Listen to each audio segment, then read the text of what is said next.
చేస్తాను కానీ భయపడేది లేదని అంటున్నారు. మరి క్వాష్ పిటిషన్ కూడా కొట్టేయడం జరిగింది ఈ విషయంలో. మరి తను అరెస్ట్ అవుతాడా లేదా, ఈ విషయాలు తెలుసుకుందాం. నమస్తే సార్. నమస్కారం సార్. కేటీఆర్ రీసెంట్ గా కొన్ని స్టేట్మెంట్స్ అయితే ఇవ్వడం జరుగుతుంది. గతంలో అయితే నేను జైలుకి వెళ్ళి మహానాయకుడిని అవుతా, ఎంతో మంది నాయకులందరూ కూడా జైలు నుంచి వచ్చిన వాళ్ళే అని అన్నారు. ఇప్పుడేమో చావనైనా చేస్తాను కానీ భయపడేదే లేదా అంటున్నారు. రెండు రకాలుగా మాట్లాడుతున్నారు. సో కోర్టు కూడా క్వాష్ పిటిషన్ కొట్టేయడం జరిగింది. సో మీకేమనిపిస్తుంది, ఈయన జైలుకి వెళ్తాడనిపిస్తుందా లేకపోతే ఇలానే నాంచుతారనిపిస్తున్నారా? జైలుకి వెళ్ళే అవకాశాలు బాగా ఉన్నాయి. అన్ని ద్వారాలు అతనికి మూసుకుపోయాయి. ఒకటి ఇంటీరియం హైకోర్టు ఇచ్చేది, మళ్ళీ ఫుల్ జడ్జిమెంట్ కూడా ఇచ్చింది. ఇటు ఈడీ కానీ అటు ఫెమా దాన్ని కూడా నిబంధనలు ఏదైతుందో ఆర్బీఐ ప్రకారము transaction out side of India అయింది కనుక ఆటోమేటిక్గా ఇక్కడ ఏసీబీ ఉంది కనుక ఏదన్నా ఒక కేసు ఛార్జ్షీట్ కానీ ఏసీబీ కానీ సిబిఐ కానీ అయినప్పుడే ఈడీ ఎంటర్ అవుతుంది. ఈడీ డైరెక్ట్ కాదు. ఈడీలో కేసు ఎట్లుంటుందంటే ఈడీలో ఇతను నిర్దోషత్వం ఇతను ప్రూవ్ చేసుకోవాలి. సిబిఐ కానీ ఏసీబీ ఏదైతుందో వాళ్ళు ప్రూవ్ చేయాలి. డిఫరెన్స్ దానికి దీనికి అదే ఉంటుంది. ఇట్లా చాలా ప్రగల్భాలు పలికారు వాళ్ళ కుటుంబం. మోడీ లేదు, గీడీ లేదు, రా రా అంటే ఏదైతుందో వాళ్ళ చెల్లెని తీసుకొని పోయిండు. ఇప్పుడు కూడా ఏదైతుందో ఈ లొట్టపీసు తర్వాత తుప్పలు అని హరీష్ రావు, ఇటువంటి భాష ఏదైతుందో మంచిది కాదు. చదువుకున్నావు, అమెరికాలో 9.5 సంవత్సరాలు మంత్రిగా చేశావు, ఆల్మోస్ట్ ఆర్ ముఖ్యమంత్రి అంత స్థాయిగా డిఫాక్టో చీఫ్ మినిస్టర్ నడిపావు. ఇటువంటి భాష ఏదైతుందో మంచిది కాదు. ఇది ఉద్యమ భాష. గతంలో కూడా ఏదైతుందో చావు అంటున్నో మీరు మీ కుటుంబ సభ్యులు ఎవ్వరు, మీ బంధువులు కానీ మీ మిత్రులు కానీ ఒక్క వ్యక్తి కూడా చావలే. 1200 మంది ఉసురు పోసుకున్నారు, చంపారు మీరు ఫేక్ ఆఫ్ దీక్షలు చేసి. ఈ రోజు ఆయన చస్తా అంటుండు. ఇక వాళ్ళ నాయన దీక్ష, ఇది ఖమ్మం కేసీఆర్ డిసెంబర్ 29 నవంబర్ 29 నాడు దీక్ష. ఆయన దీక్ష ఖమ్మం నుంచి హైదరాబాద్ వచ్చి 9th కు ప్రకటన అయిన తర్వాత 11th కు నిమ్స్ నుంచి రిలీజ్ అయ్యాడు. ఇది ఖమ్మం రిపోర్టు, ఇది నిమ్స్ రిపోర్టు. అయితే అతను ఒక్క నిమిషం, అతను దీక్ష పట్టే ముందు ఏం చెప్పాడు? ఇది చివరి పోరాటము తెలంగాణ. ఒక 40-50 వేల మంది ఎక్కడ పెట్టాడు? సిద్దిపేటలో, ఆయన నియోజకవర్గం, ఆయన స్థావరంలో, ఆయన సామ్రాజ్యంలో 40-50 వేల మంది నాతో దీక్ష కూర్చుంటారు, అమర్నాథ్ దీక్ష. మీరు ఏమాత్రం డిస్టర్బ్ చేసినా ఆ 40 వేల మంది ఏదైతుందో ఆత్మాహుతి చేసుకుంటారు నా కోసం అని చెప్పి అంతా పెట్రోల్ గిట్రోల్ అంతా రెడీ పెట్టి ఏదైతుందో కరీంనగర్ వెళ్ళాడు. 27 అంటే 29కి అనుకోండి, 27 చివరికి అక్కడ అరెస్ట్ దీక్ష కోసం సిద్దిపేట రావాలి. ఆయన వెహికల్లో రాలే. ఆయన అక్కడ ఇల్లుంది, ఆఫీస్ అని అడిగాను. ఆయన సొంత ఆస్తి కింద రాసుకున్నాడు అక్కడ కరీంనగర్ లో. ఉత్తర తెలంగాణ ఆఫీసో దక్షిణ తెలంగాణ ఆఫీసో అంటారు, ఏమంటారు దాన్ని. ఒక ప్యాలెస్ కట్టుకున్నాడు అక్కడ కూడా. అక్కడ నుంచి ఏ వెహికల్ ఎక్కాడు? బుల్లెట్ ప్రూఫ్ పోలీస్ వెహికల్ ఎక్కాడు. నిజంగానే నీ దీక్ష పెట్టేటోడైతే పోలీస్ వెహికల్ ఎందుకు ఎక్కాలి? ఆయనకు దీక్ష పట్టే శక్తి సామర్థ్యాలు లేవు. గతంలో కూడా ఢిల్లీలో ఏం చేసిండు మనకు తెలుసు, అదంతా వివరాలు పోదలుచుకోలే. జంతర్ మంతర్లు ఏం చేసిండు, రాత్రి ఎక్కడ పోయిండు, మళ్ళీ ఏంది, ఇవన్నీ మనం చూసాం. అతని ఆరోగ్యము సహకరించదు దీక్షకు. అతనుకున్న ఏమంటారంటే అవి డిసీజెస్ అనుకోండి. అలాగే ఏదైతుందో పోలీస్ వెహికల్ ఎక్కి పోలీస్ ఏం చేసింది? వరంగల్ నుంచి ఖమ్మం తీసుకెళ్ళింది. ఇక్కడ హరీష్ రావు గారు ఒక 10,000 మంది జమ చేశారు. పెట్రోల్ 1,000 రూపాయలది, 1,000 రూపాయలు. వాళ్ళ మామను తీసుకుపోతా ఉంటే ఏదైతుందో దీక్షను భంగం చేయడానికి పోలీసు ఏదైతుందో కుట్రలు పన్నింది ఇక్కడికి రాకుండా అని రస్తారు, కొలిగిస్తారు. అక్కడ ఆ మీటింగ్ లో అడ్రస్ చేసుకుంటూ పెట్రోల్ ఉన్నది, పెట్రోల్ పోసుకున్నాడు. అగ్గిపెట్టలేదు, చారాని అగ్గిపెట్టే 4 అన్నారు, 25 పైసలు అగ్గిపెట్టలేదు. పెట్రోల్ మాత్రం 1,000 రూపాయలు. అలాగే ఆయన ఖమ్మం పోయాడు కదా, మొదటి రోజు ఏం చేశాడు మనం చూసాం. జ్యూస్ తాగాడు. ఎప్పుడైతే ఇక్కడ యూనివర్సిటీలో కానీ గడబడైన తర్వాత మళ్ళీ రివర్స్ అయిపోయి నన్ను హైదరాబాద్ షిఫ్ట్ చేయమంటే హైదరాబాద్ షిఫ్ట్ చేశారు. హైదరాబాద్ రిపోర్ట్ నిమ్స్. ఇగో ఎవ్రీ డే 3 నుంచి ఏదైతుందో ఎవ్రీడే ఏం తీసుకున్నాడు ఆయన మెడిసిన్స్ అనేది వెరీ క్లారిటీగా ఏదైతుందో ఎవ్రీ 9th వరకు ఉంది. ఆయన లేచే వరకు ఎప్పటి వరకు అంటే 10th 11th 11th వరకు రిపోర్ట్ ఉంది. ఇటువంటి దీక్ష ఏదైతుందో ఫ్లూయిడ్స్ అండ్ మినరల్స్ వేసుకుంటాడు. అంటే పుట్టిన పిల్లవాడు 90 కాదు 100 సంవత్సరాలకి వితౌట్ ఎనీ ఫుడ్ ఇతను తీసుకున్న ఫ్లూయిడ్స్ ఏదైతుందో 100 సంవత్సరాలు అంటే బతకొచ్చు. దీనికి నిదర్శనం ఇంపాల్లో షర్మిలి అని ఏదైతుందో ఆమె ప్రపంచంలోకి వెళ్ళి అతిపెద్ద ప్రజాస్వామ్య దేశమైన భారత స్వాతంత్ర్యం సాక్షిగా ఉద్యమ తరంగము ఓటు చట్టపరం పేరిట ఇరోమ్ ఓటు హక్కును దోపిడి వంటి ఒక నిమిషం అమ్మా, ఇది ప్రజాస్వామ్యం పోయిందంటూ గత ఎన్నికలు కూడా ఈసారి ఓటేసేందుకు ముందుకు చట్టం పేరు వీలుంది. ఈమె షర్మిల బలహీనంగా ఉండడంతో ఆమెను మణిపూర్ రాజధాని ఇంపాల్లోని ఒక ఆసుపత్రి ప్రత్యేక వార్డులో ఉంచి బలవంతంగా ఫ్లూయిడ్ ఎక్కిస్తున్నారు. ఆమె ఉంటున్న గదినే సబ్ జైలు గా మార్చారు. అయితే ప్రజా ప్రాతినిధ్య చట్టము 1951లోని సెక్షన్ 62(5) ప్రకారం జైల్లో ఉండే వ్యక్తి ఓటేసే హక్కు ఉండదు అనుకోండి. ఈమె 14 years ఉండదమ్మా. పోలీస్ కస్టడీలో ఆమె దీక్ష విరమించలే. దీక్ష ఏదైతుందో ఫ్లూయిడ్స్ ఇస్తామైంది హాస్పిటల్లో 14 సంవత్సరాలు బతికింది.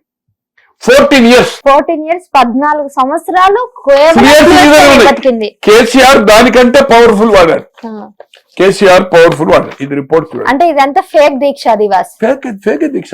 మొన్న రీసెంట్ గా బీఆర్ఎస్ భవన్ లో కూడా దీక్ష దివాస్ నేను చెప్పాను కదా, ఢిల్లీలో చెప్పాను, ప్రతిసారి చెప్పాను.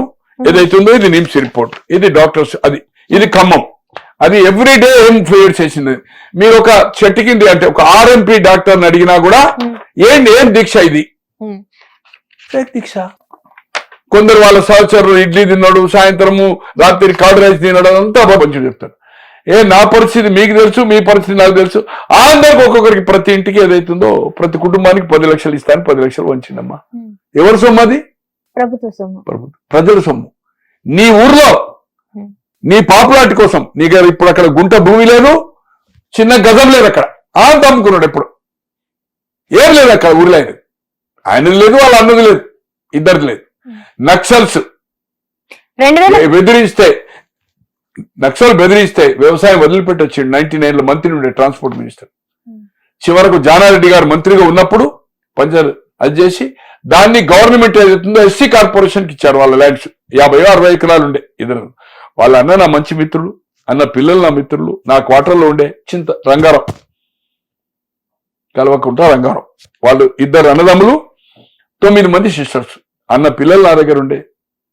రమ్యారావు ఉన్నారు కదా, మా దగ్గర ఉండరు వాళ్ళు. రమ్యారావు, తర్వాత వంశీ అండ్ మన కన్నారావు, రియల్ ఎస్టేట్ చేస్తారు కదా కన్నారావు, యూట్యూబ్ లో ఫేమస్ కదా. వాళ్ళ అన్న కొడుకు అతను. ఒక బిడ్డ వాళ్ళు చనిపోయిన తర్వాత పెళ్లి ఏదైతుందో అది ఎలా చేశాడు ఏ సంగతి, కానీ ఇతనే కాళ్ళు గడిగాడు రమ్యారావుకి ఏదైతుందో. రమ్యారావు గారు కూడా బయటకు వచ్చి ఆయన మీద కొన్ని ఆరోపణలు చేయడం చూస్తా ఉన్నాము. అంటే వాళ్ళ మధ్య అంటే కుటుంబ కలహాలు అంటారా? అంటే వాళ్లకు అడ్జస్ట్ కాక ఎన్నో హామీలు ఇచ్చాడు. ఉప ఎన్నికలప్పుడు కరీంనగర్ లో వాళ్ళ భర్త ఏదైతుందో ఎలక్షన్ ఏజెంట్ ఉండే 2004లో, వాళ్ళ ఇంట్లో ఉండేవాడు కరీంనగర్ లో. ఏదో గొంతెమ్మ కోరికలు చెప్పాడు, ఇది ఇస్తా అది ఇస్తా అని. ఢిల్లీలో పోయి నెలల తరబడి ఉన్నా ఏం చేయలే. డిఫరెన్స్ ఒపీనియన్ వచ్చినప్పుడు ఆమె బయటకు వచ్చింది. ఆమె ఏదో పోరాటం చేస్తుంది. వాళ్ళ అన్న ఉన్న ఏదైతుందో వాళ్ళ తల్లి, అన్నగా తమ్ముడు వంశీ ఏదైతుందో వాళ్ళు విత్ కేసీఆర్ దగ్గర ఉన్నారు. కన్నారావు గారిని పిలువరు, అతను పోడు, అతని వ్యవహారం, అతని వ్యాపారం అతను చేసుకుంటుంది. ఈమె ఏదైతుందో ఈమె కాంగ్రెస్ లో ఉండి ఏదో క్రిటిసైజ్ చేస్తుంది. ఎందుకు చేస్తుంది ఏం జరగలేదు, బట్ అభిప్రాయ భేదం ఉంది. వాళ్ళు కూడా ఏదైతుందో ఈమెను గాని కన్నారావు గారిని ఫంక్షన్స్ కూడా పిలువరు. బట్ రమ్యారావు తల్లిని, రమ్యారావు పెద్ద తమ్ముడు వంశీ ఏదైతుందో ఎవ్రీడే కేసీఆర్ తోటి ఉంటారు. మహారాష్ట్ర కూడా ఇన్ఛార్జ్ ఉండగా మీకు తెలుసు కదా, వంశీ చందర్ ఏదైతుందో వాళ్ళు ఏదైతుందో వాళ్ళ అన్న వాళ్ళ తండ్రి నా దగ్గర ఉన్నాడు, వంశీ కూడా నా దగ్గర ఉన్నాడు. ఎమ్మెల్యే కార్డ్స్ లో నేను దాదాపు 87 to 2005 వరకు ఒకే క్వార్టర్లో ఉంటే 18 సంవత్సరాలు వాళ్ళు కూడా క్వార్టర్లు ఉండేవాళ్ళు. వాళ్ళకి ఉపాధి కోసం ఏదో ఒక సహాయ సహకారాలు అందించాను. ఇప్పుడు దే ఆర్ కంఫర్ట్. వాళ్ళ తండ్రి నాకు మంచి మిత్రుడు. మంచి మిత్రుడు అంటే నా క్వార్టర్లో దాదాపు 3-4 ఏళ్లలో ఒక మినిమం ఒక 1 year దాకా నా క్వార్టర్లో ఉన్నాడు అతను. నా క్వార్టర్లో ఉండేవాడు. 43Aలో వస్తే ఉండేవాడు. ఆయన అప్పుడు ఫ్యామిలీ ఏదైతుంది ఇక్కడ లేకుండే సిద్దిపేటలో ఉండే. సిద్దిపేట తర్వాత వాళ్ళ పిల్లలు కూడా పెద్ద కొడుకు నా దగ్గర ఉండే. తర్వాత వాళ్ళే క్వార్టర్ తీసుకున్నారు. ఉండి ఫ్యామిలీ అంతా అక్కడనే ఉండి చదివారు వాళ్ళు. ఇది సో కేటీఆర్ అనేది సిస్టమ్ ను బ్రేక్ చేసిండు. దీంట్లో అతనికి కిక్ బ్యాక్ రాకపోవచ్చు,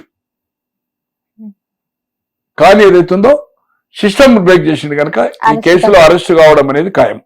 బెనిఫిట్ జరగకపోవచ్చు, డబ్బులు తీసుకోపోవచ్చు, బట్ ఆర్బీఐ గైడ్లైన్స్ కాదని, ఫెమాన్ కాదని ఏదైతుందో నువ్వు డైరెక్ట్ గా ఇవ్వడం అనేది అవుతుందో, డైరెక్ట్ ఇన్స్ట్రక్షన్స్ అధికారులకు ఇచ్చినావు కనుక ఈ కేసులో అక్యూజ్ నెంబర్ గా అరెస్ట్ కావడం ఖాయం. దాంట్లో ఏ మాత్రం లేదు. ఇక సావనైనా వస్తాను. ఇక ఇద్దరు సంగతి చెప్పిన ఈ రామాయణము వినొచ్చిందా? సత్య క్వశ్చనే లేదు. వినొచ్చిందా? నీవే చెప్పావు, నేనే చెప్పిన ఇంట్రెస్ట్ ఆఫ్ స్టేట్ లా నేను ఇన్స్ట్రక్షన్ ఇచ్చిన అని చెప్పావు. నా మిత్రుడు గ్రీన్ కో కంపెనీ అని చెప్పావు. గ్రీన్ కోనికి 40 కోట్లు ఇచ్చిన, అందరికి ఇవ్వలేదా? మెగా ఇవ్వలేదా అంటున్నాడు. ఇచ్చిండ్రయా, అందరికి ఎంత ఇచ్చిండ్రు, నీకెంత ఇచ్చిండ్రు, ఎందుకు ఇచ్చిండ్రు, నీకు ఎందుకు ఇచ్చిండ్రు? ఇవన్నీ రేపు ఏదైతుందో జాబ్ చెప్పాల్సి వస్తుంది కదా పబ్లిక్. ఇన్ని వేల కోట్ల రూపాయలు ఏదైతుందో మీరు ప్రజాధనాన్ని బడాబాబులకు ఏదైతుందో కాంట్రాక్టర్లకు, పారిశ్రామికులతో బెనిఫిట్ చేస్తూ ఆ డబ్బులు తీసుకొని ఏదైతుందో మీరు పప్పు బెల్లాలకు ఏదైతుందో ఎలక్షన్ లో 30-40 కోట్లు పెట్టి, ఆ ప్రజాప్రతినిధులు కూడా 3 కోట్లు 4 కోట్లు 5 కోట్లు పెట్టి ఎమ్మెల్యేలను ఎమ్మెల్సీలు కొన్నారు కదా. పార్టీ మార్పుడు అందరికి డబ్బులు ఇచ్చింది కదా. ఇప్పుడు ఈ కేసులో మీరు అన్నట్టు ఈయన తినకపోవచ్చు, కేవలం ఆర్బీఐ గైడ్ లైన్స్ ప్రకారం డబ్బులు ట్రాన్స్ఫర్ చేశారు. బట్ ఈయన చేయలే ఆర్బీఐ గైడ్ లైన్స్ ను బ్రేక్ అయింది. పౌండ్స్ కింద ఆ ఫెమా బైలాస్ ను ఫాలో కాలే. మరి ఈయనకి బెనిఫిట్ ఏంటంటారు? అంటే ఇల్లీగల్ గా ఏమైనా అన్అఫిషియల్ గా అమౌంట్ అయితే ఈయన అకౌంట్ ఈయన అకౌంట్ కు అమౌంట్ వచ్చింది అనేది నేను నమ్మడం లేదు, రాలేదు కూడా, ఎక్కడ ఎస్టాబ్లిష్ కూడా కాదు. రేపు అమౌంట్ ఏదైతుందో 55 కోట్లు స్పాన్సర్ ఏదైతుందో గ్రీన్ కోడ్ బ్రేక్ అయిన తర్వాత గవర్నమెంట్ స్పాన్సర్ అయింది. ఆ రేసు రావాలంటే ఎక్స్పెండిచర్ చేయాలి కదమ్మా వాళ్ళకు. ఇక్కడ ఉండే వాళ్ళకి ఏర్పాట్లు కానీ అది కానీ సమ్ రెన్యుమరేషన్ ఏదైనా ఉందో వాళ్ళకు. తో మొత్తం 4-5 రేసులు. ఫస్ట్ రేస్ అయిన తర్వాత ఫస్ట్ గ్రీన్ కో ఉండే, సెకండ్ వాళ్ళు చేతులు ఎత్తేసిండ్రు మేము చేయలేమని. స్పాన్సర్ అమ్మా, స్పాన్సర్ కనుక ఏదైతుందో గవర్నమెంట్ చేసింది. మన ప్రభుత్వం వస్తుంది అని ఓవరాల్ గా రారాజు కదమ్మా, ఆయనే ముఖ్యమంత్రి కదా. ఇది సిస్టమ్స్ ను ప్రొసీజర్స్ ఏదైతుందో ఫాలో కాలే, దాని కింద ఖచ్చితంగా అరెస్ట్ కావడం ఖాయం. కానీ ఎస్టాబ్లిష్ ఏదైతుందో, ఎస్టాబ్లిష్ అంటే అతనికి మనీ బెనిఫిట్ కానీ అది కానీ చేయలేకపోతుంది. ఇప్పుడు ఈయన కూడా ఏదైతుందో ఏసీబీ ఏమో వాళ్ళు ప్రూవ్ చేయాలి. దీన్ని ఏదైతే నిర్దోషత్వం ఏదైతుందో ఈ ఈడీ ఏదైతుందో ఈయన చేసుకోవాలి. ఖచ్చితంగా నేను అనుకుంటున్నా ఈడీ కేసులో ఇతను వకీల్ ఏదైతుందో ఇతను కానీ నీట్ గా బయటకొస్తాడు. ఎందుకంటే ఇతనికి ట్రాన్సాక్షన్ పైసలు రాలా. క్విక్ బో ఏదైతుందో ఒకటి చేస్తే ఇది ఎలక్ట్రోల్ బాండ్ అనేది డిఫరెంట్.